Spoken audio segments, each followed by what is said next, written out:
Салам достор, бүгүн мен Киномастер программасы менен иштөөнүн үлгүсүн көргөзөм. Алгач биз Play Market'ten Киномастер программасын көчүрүп алышыбыз керек. Мынакей Киномастер.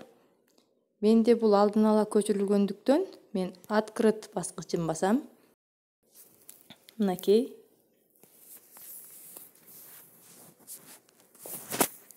Плюс бул жерден экрандын форматын тандап алабыз. Мынакей. Эми керектүү сүрөттөрдү белгилеп алабыз.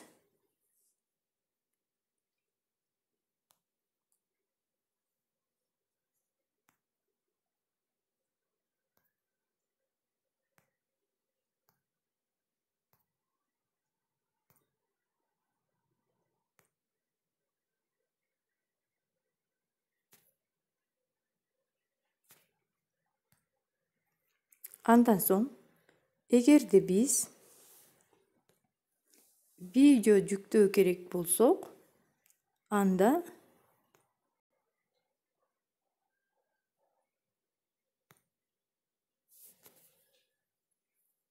видеону да жүктөп алабыз. Мынакей. Бизге керектүү маалыматтар жүктөлгөн соң, аны кооздоп баштайбыз. Алгач сүрөттүн экранга чыгуусун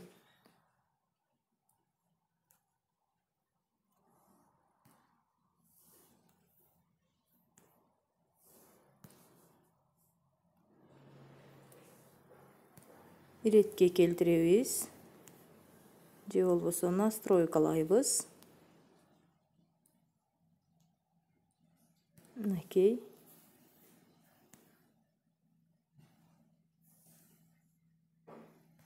Окей. Эми плюс баскычын басабыз да өтмөктөрдү настройкалап алабыз. Каалагандай өтмөктү тандап алсак болот. Окей.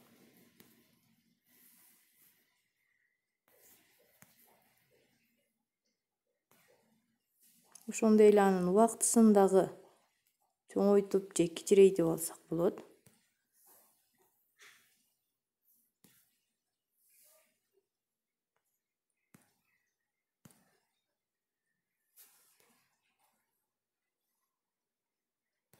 Мынакей.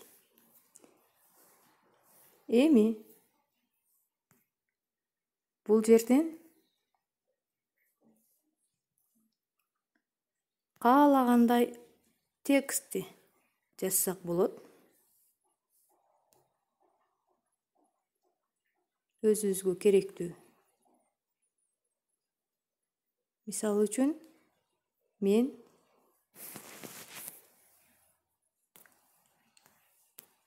адамдык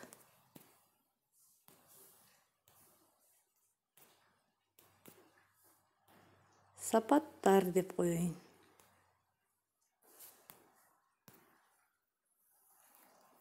Мынакей, адамдык сапаттар деп чыкты.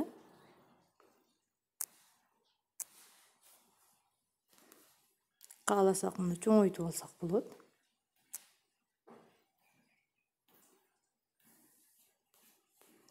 Каалаган жерге койсок болот. Ошол эле учурда анын түсүн өзгөртүп алсак болот. Ошондой эле экранга чыгуусун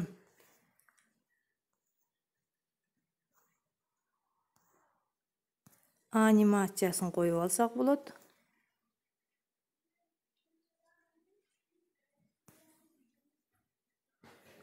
Окей.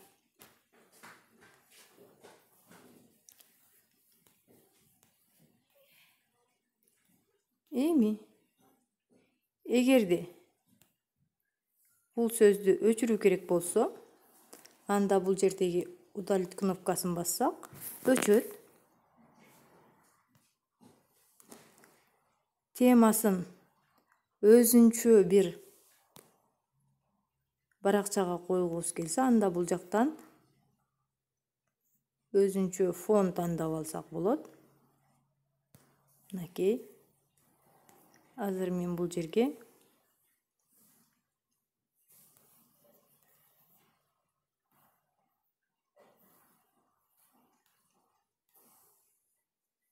кайра текст жазам. Текст.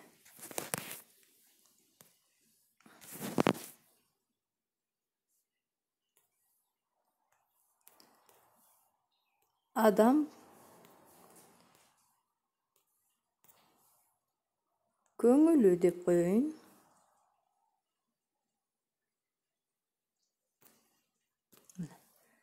Окей дейбиз. Мына чыкты. Адам көңүлү. Ошол эле учурда анын түсүн өзгөртүп коебуз. Анимация коюп алабыз.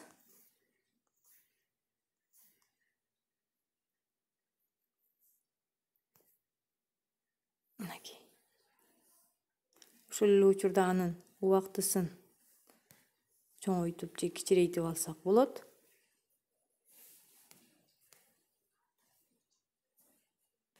Плюсту басып туруп өтмөктү коюп алсак болот.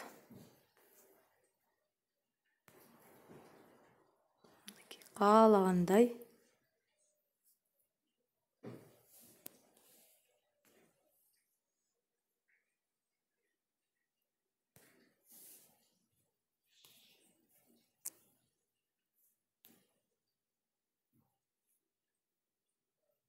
өтмөктү тандап алсак болот. Эми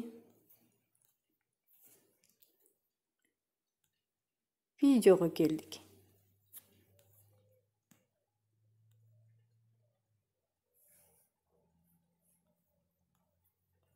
Видеонун кандайдыр бир бөлүгүн кесүү керек болсо,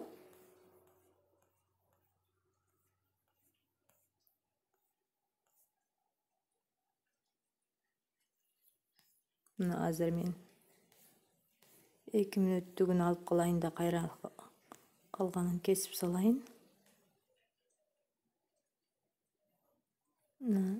Убактысын 2 мүнөт деп белгилеп алдым. Ол жерге киребиз да. Керек эмес бөлүгүн кесип салабыз. Мынакей.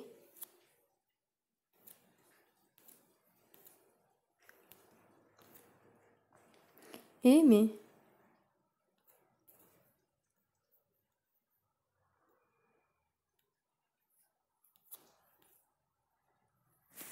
эгерде музыка коюу керек болсо, анда аудиого кирип, өзүбүз каалаган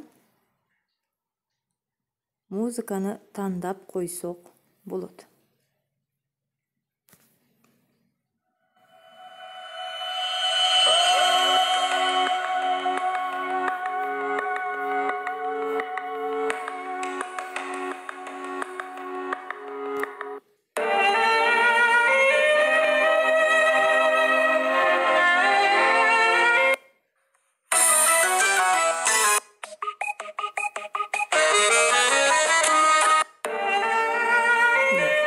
Белгисин бассак, музыка коюлат. Эми музыка коюлду, бирок музыка коюлганы менен бизде бул жерде видео бар, ошондуктан музыканын дагы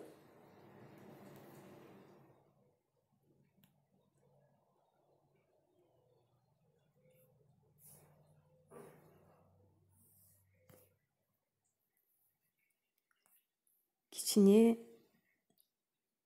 үнүн акырындатып коебуз.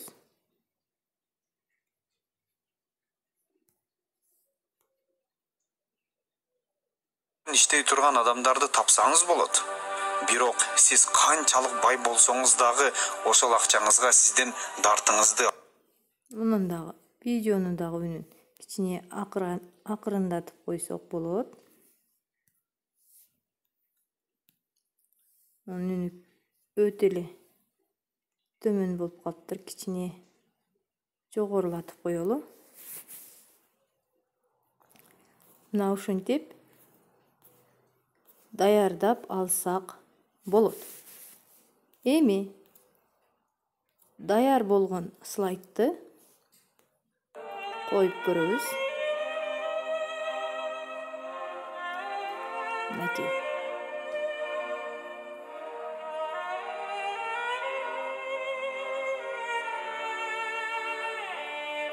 Эми экранда чагылган текстти окуу үчүн эмне кылабыз? Же болбосо кандайдыр бир үн коштоо үчүн эмне кылуу керек? Ал үчүн Siz үчүн иштей турган адамдарды тапсаңыз болот. төмөнкүдөй Siz канчалык бай болсоңуз иш дагы аракеттерди ошол акчаңызга жасайбыз. сизден дартыңызды ала турган адамды Азыр аны көрсөтөм. Нол үн баскычын басабыз дагы өз үнүбүздү коштосок болот. Мына старт дейбиз. Адам көркү, адам көңүлү.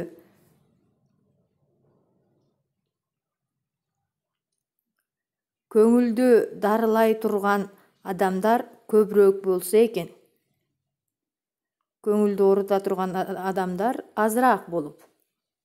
Мына ушинтип өзүңүздөр каалагандай сөздөрдү өз үнүңүздөр менен кошсоңуздар болот. Мына азыр аны дагы угуп көрсөк болот. Мынакей.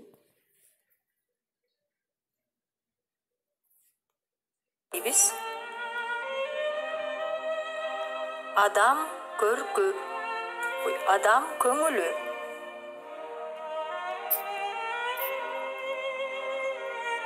Көңүлдү дарылай турган адамдар көбүрөөк болсо экен. Көңүлдү оорута турган адамдар азыраак болуп. Мына ушинтип өзүңүздөр каалагандай Siz сөздөрдү үчүн иштей турган адамдарды тапсаңыз болот.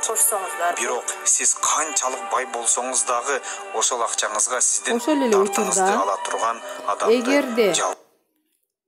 эгерде сиз коштогон үн сизге жакпай калса, анда ошол үндү белгилеп туруп, удалить кнопкасын бассаңыз, ал өчүп калат. Эми аны кантип сактайбыз? Нол белгини басабыз. Экспорт кнопкасын басабыз.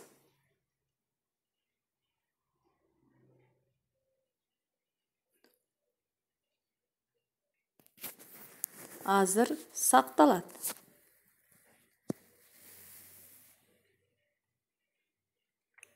Мына ушундай жол менен смартфон аркылуу видео сабак даярдап алууга болот.